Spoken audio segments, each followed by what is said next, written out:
allow me to recall 4 basic facts that South Africa continues to conceal. It is highly regrettable, to say the least, that these basic facts must once again be stated in this great hall. First, Israel is engaged in a war it did not want and did not start. It is under attack and fighting to defend itself and its citizens. Since the horrific onslaught that began on 7 October 2023, which saw thousands of Israeli citizens brutally slaughtered, mutilated, raped, and injured, and 254 women, men, and children taken hostage into Gaza, Hamas and other terrorist organizations in Gaza continue to attack Israel, including by indiscriminate rocket fire into Israeli cities and towns. They have vowed to try and repeat the atrocities of 7 October many times over.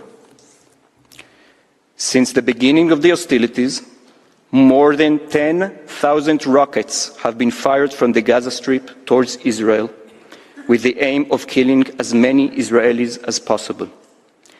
The last 2 weeks alone saw 278 rockets launched. Damage of an unprecedented scale has been caused to Israeli civilian homes and infrastructure, with entire communities destroyed. Approximately 60,000 residents of towns in southern Israel remain displaced from their homes 7 months on. It may be years before they are able to return to their homes and rebuild their communities. Sirens continue to go off across the country as rockets, missiles, and drones are launched against Israel from several fronts. Rafah, in particular, is a focal point for ongoing terrorist activity. It is a stronghold for Hamas's operatives, with several battalions belonging to the Rafah brigades entrenched in the area.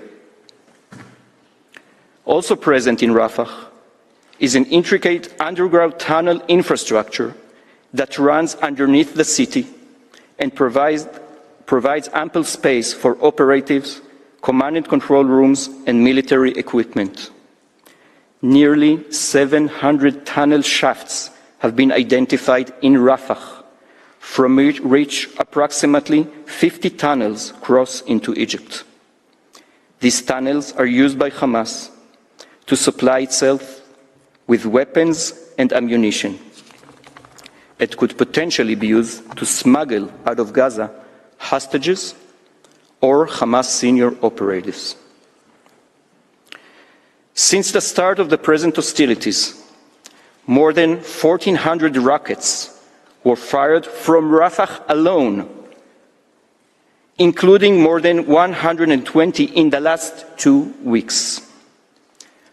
Approximately 600 launch sites were identified in the Rafah area, many of which hidden within or in close proximity to civilian infrastructure. Information regarding rocket launches from Rafah during the current conflict can be found in tab 1 of your judges folder. Israeli hostages are also being held in Rafah by their captors. In fact, Israeli forces managed to rescue 2 Israeli hostages from Rafah on 11 February 2024.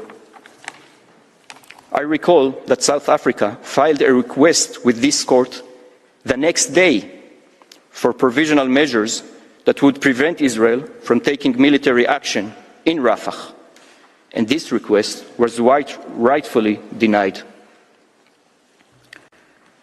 South Africa purports to describe Rafah as a last refuge for civilians in Gaza. While many civilians have indeed evacuated to Rafah over the past few months, the fact remains that the city of Rafah also serves as a military stronghold for Hamas, which continues to pose a significant threat to the State of Israel and its citizens. In tab 2 of your folders, you can find a map showing locations of rocket sites, tunnel shafts, and command and control sites embedded in the civilian population in Rafah. South Africa warns this court that, I quote, "If Rafah falls, so too does Gaza." Once again, however, the reality is exactly the opposite. Only by bringing down Hamas's military stronghold in Rafah will Palestinians be liberated from the clenched grip of a murderous terrorist regime, and the road to peace and prosperity may finally be paved. The reality is that any state put in Israel's difficult position would do the same. The right of defense against the brutality of the Hamas terrorist organization cannot be endowed. It is an inherent right afforded to Israel as it is to any state. Israel is committed, as it must be, to realizing this right in accordance with the law, which is why it has worked diligently to enable the protection of civilians, even as Hamas seeks deliberately to endanger them. To deny Israel this basic right would be to suggest, shockingly, that the most fundamental right afforded to all states should be withheld from one. This is an unthinkable outcome that would tell Israeli citizens and the hostages that they are not deserving of protection, of life itself, and tells the Israeli state that it will be treated unequally in a manner that is at odds with the most basic of legal principles. Israel is acutely aware of the large number of civilians that are concentrated in Rafah. It is also acutely aware of Hamas's efforts to use these civilians as a shield. That is why its battalions are present there. That is why its rockets are there. That is why hostages are there. We do not wish harm to these civilians, as Hamas does. That is precisely why Israel is taking steps to try and contend with the massive complexity that such a situation presents.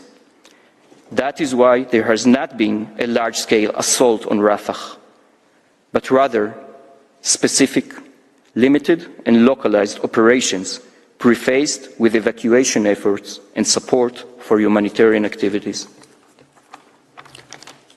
Does Israel face complex operational challenges in Gaza? Certainly.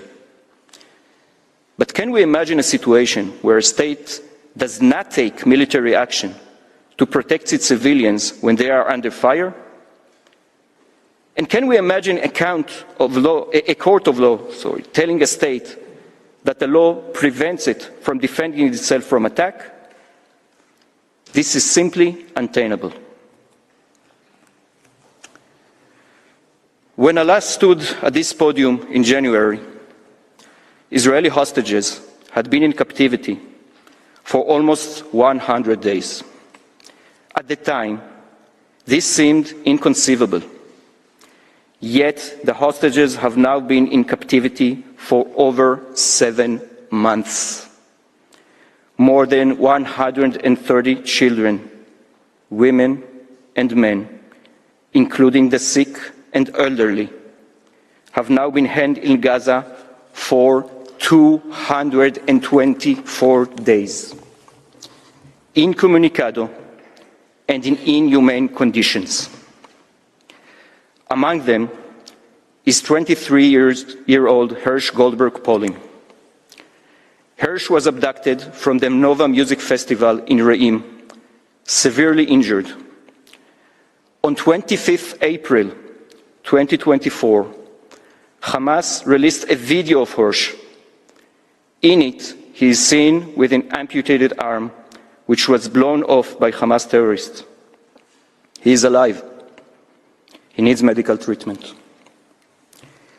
At least 36 of those who were taken hostage on October 7 have been confirmed dead, and their bodies are still held in the Gaza Strip. Among them are Yossi Sharabi, a 53-year-old father of three, and Itai Svirsky, who is 38-year-old. Both of them were kidnapped from their homes in Be'eri. On 14 January 2024, in a display of pure, unadulterated cruelty, Hamas made public a video of the two and of a third hostage, 26-year-old Noah Argamani, who was also kidnapped from the music festival, promising to announce on the following day which of the three are alive. Shortly thereafter, it was confirmed that Yossi and Itai had both been killed after 102 days in brutal captivity. Additional information regarding hostages still held by Hamas can be found at tab 3 of your Judges folder. It remains unclear how many more innocent victims have been killed at the hands of Hamas. Simply put, this situation is unconscionable. It is unbearable for the parents who watch videos of their young daughters bruised and bleeding paraded before cheering crowds in Gaza, and who have heard harrowing accounts told by survivors released from Gaza of the torture and sexual violence they suffered at the hand of their captors. And it is intolerable for a nation obligated to defend its citizens and wishing for their return. This court has called for the immediate release of the hostages, but to no avail. It is Israel's right and obligation to defend them and all its citizens from the evil that was unleashed on them on 7th October and since then.